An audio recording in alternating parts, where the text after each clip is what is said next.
parce que je trouve que dans le très grand âge, il y a quelque chose de très punk. Voilà. Je trouve les vieux, ils n'en ont rien à secouer du monde, ils s'en battent les. Et donc ils ont ce côté-là très punk qu'ont les tout petits enfants aussi. Bonjour Vienne TV, bonjour à tous les spectateurs qui nous regardent. Et plus de 42 000 € de frais vétérinaires. Je peux lire dans le regard de papa et maman le soulagement. C'est sûr que quand on me voit sur scène en spectacle, on a toujours l'impression que c'est très écrit, et ça l'est. Le rodage fait qu'au bout d'un moment, on reprend un peu les mêmes exercices, mais il y a toujours une petite part d'impro dans les spectacles. Bonsoir, vous allez bien? Oui. Ça me fait très plaisir d'ouvrir ce 44e Festival de Vienne. Voilà, je suis très heureuse. Alors, l'improvisation dans un spectacle, moi je pars du principe que le spectacle, c'est une matière vivante, quoi qu'il arrive. Donc, même ce qui est écrit, moi, je le redis à chaque fois comme si c'était la première fois que je le disais, parce que sinon, j'ai plus de plaisir à jouer le spectacle. Donc, j'ai besoin, moi, chaque soir de le redécouvrir, et chaque soir est jamais totalement identique au suivant. J'aime bien cette notion de partir avec une certaine fraîcheur. Et tous les publics sont différents, et le même public réparti différemment dans la salle, ce ne sera pas le même public. Un premier rang, ça donne le ton à la vague pour les rangs de derrière. Il peut y avoir un rire particulier dans la salle, il peut y avoir un petit accident.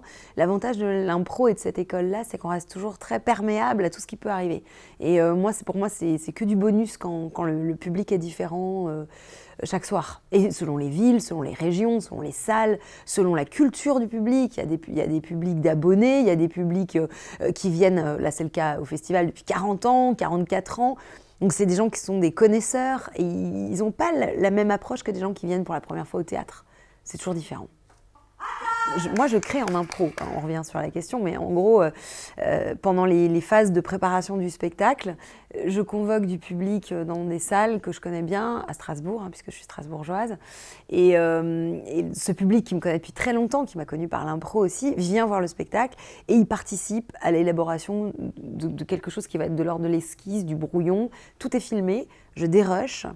Donc je conserve toutes les images, je note à l'écrit tout ce que j'ai dit, y compris les didascalies, les petits gestes, les trucs. Et de ça, en général, émerge une trentaine de sketchs, parce que je fais ça sur 3-4 soirées, en général. On ne sait jamais qui on a dans notre salle. Je sais très bien que la couleur politique d'une salle, elle est représentative de la France. Et moi, dans ma démarche, mon idée n'est pas de convertir les gens à ma pensée, mais plus de dire qu'on peut vivre ensemble en n'ayant pas les mêmes opinions. Et voilà, c'est assez humaniste comme projet. Et mes personnages, ils ont ça en commun, qu'ils sont tous très humains, qu'ils ont tous des failles, et que c'est dans ces failles-là qu'ils sont finalement aimables, au sens vraiment qu'on peut les aimer.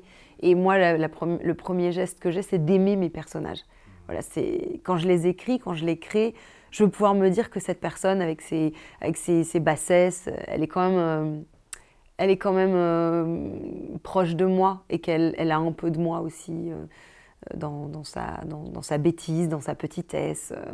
On a tous des petites idées un peu obscures, dont on n'est pas très fiers. Voilà. Véronique Courgeot, elle savait remplir un congélateur. On la critique beaucoup, cette femme, mais elle savait où étaient ses bosses. Alors, il y a effectivement, dans cette approche, quand je commence à créer mes personnages, il y a la réaction du public qui me porte, évidemment, mais parfois, je fais aussi vachement confiance au texte et au fond, et je me dis, bon, ça n'a pas aussi bien marché que ça devrait. Donc on va changer l'angle, l'axe, le personnage, on va lui donner un accent. Je prends un exemple tout bête, je commence le spectacle par un personnage qui est effaré par les mouvements écolos, etc. Et qui, elle, trouve que finalement le réchauffement climatique, c'est très bien, ce ne sont que des avantages. Et ce personnage-là, au début, je le faisais avec l'accent alsacien. Et en fait, je suis alsacienne, ça ne marchait pas du tout. C'était terrible. Et maintenant, je le fais avec une espèce d'accent belge du Nord. On ne sait pas trop d'où elle est, mais elle a une petite voix comme ça, puis elle est gentille. Hein. Et en fait, ce truc-là la rend plus sympathique que l'accent alsacien. Le sketch de l'épilation, au début, existait sans accent du tout. Enfin, un accent neutre, on va dire. Et aujourd'hui, le fait que ce sketch soit avec l'accent du Sud, ça marche tout de suite, parce que dans le Sud, en plus de ça, ça rend les gens sympathiques. Dès qu'on me parle avec l'accent du Sud, on peut annoncer les mauvaises nouvelles. Jean-Michel Apathy, tout ça, ça marche, quoi. T'as 20 ans et soleil du Nord. Et madame a fait la gueule 24 heures sur 7, 7 jours sur 24. Hein. Arrête, déjà tu prends toute la place dans le canapé et tu laisses le temps pour à maman. Ça va que je te pardonne parce que t'es grosse, hein, mais enfin quand même. je me dis souvent que si quelqu'un tombait sur mes textes, il les lirait, il les trouverait pas drôles. Parce que je cherche pas à tout prix la blague. Et je suis très admirative des gens qui sont capables d'écrire des vannes au kilomètre. Moi, je pense que je suis capable de faire ça, mais en loge, voilà, j'ai pas cette espèce de vivacité. Ou en tout cas, c'est pas ma formation. Moi, je viens de l'impro. En impro, on écrit, on construit, on essaie de trouver une articulation et la vanne vient après. L'obligation d'être drôle, elle est toujours un peu là, mais elle vient plus du burlesque. Et puis, c'est aussi un exercice d'écoute. Beaucoup de dialogue en impro.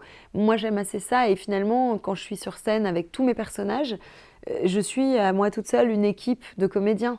Donc, j'écris les répliques pour tous les comédiens et je joue tous les comédiens du spectacle. C'est un spectacle vraiment pas cher, vu le nombre de personnes qui jouent dedans. Je trouve vraiment que ça fait un spectacle là. Je pense qu'on doit être une quinzaine d'acteurs dans ce spectacle. Donc, finalement, ça revient pas très cher. Ouais, mais alors je pense que la différence qu'il y a entre mon spectacle et un spectacle de stand-up, et je pense d'ailleurs que le grand public n'identifie pas ce que c'est que le stand-up par rapport à un spectacle d'humour. Souvent on me dit « Ah, vous faites du stand-up » et j'explique que non. Le stand-up, c'est je me tiens debout avec un micro, je me sers de mon pied de micro, je vais me chercher une bouteille d'eau, je parle aux gens, je discute avec eux, et en même temps je leur raconte des trucs qui leur parlent parce que je partage on va dire un socle commun. Mais finalement... Le public a aussi un socle commun avec mes personnages. Il retrouve aussi finalement dans cette absurdité, l'absurdité qui est soulignée dans le stand-up. Parce que c'est souvent ça le stand-up, c'est souligner l'absurdité d'une situation en exagérant, en faisant de la surenchère et en extrapolant. Donc finalement, les mécanismes sont relativement sensiblement les mêmes. Ah, il veut pas le dire, il est con. Ah, bon, Lola, Léa, comment tu m'as dit qu'elle... Ah, Mais moi, j'ai aussi conscience que je suis un peu une comique à l'ancienne. Alors ça revient, hein, parce que les gens aiment bien tout ce qui est un peu vintage, mais moi, je me situe vraiment dans les Albert Dupontel, Sylvie Joly, Muriel Robin. J'avais entendu dire un jour que quand on rêve, on est soi-même tous les personnages de son rêve. Et que finalement, si on leur met la tête d'un père, d'une mère, d'un ami, d'un conjoint, etc., on projette quelque chose de soi-même dans les personnages, enfin dans les gens qui peuplent nos rêves. Moi, je pense que mes spectacles, c'est un peu pareil. Mes personnages, c'est un peu une face de moi plus ou moins avouable. Eh bien, Vienne TV, je vous souhaite à tous, comme à toute la France, qu'il revienne le soleil. Parce qu'aujourd'hui, on ne peut pas dire qu'il fasse très beau. Mais je vous rassure, je voyage partout en France. Il fait le même temps partout, c'est épouvantable. Donc je nous souhaite du soleil, des vacances et un marché sous le soleil.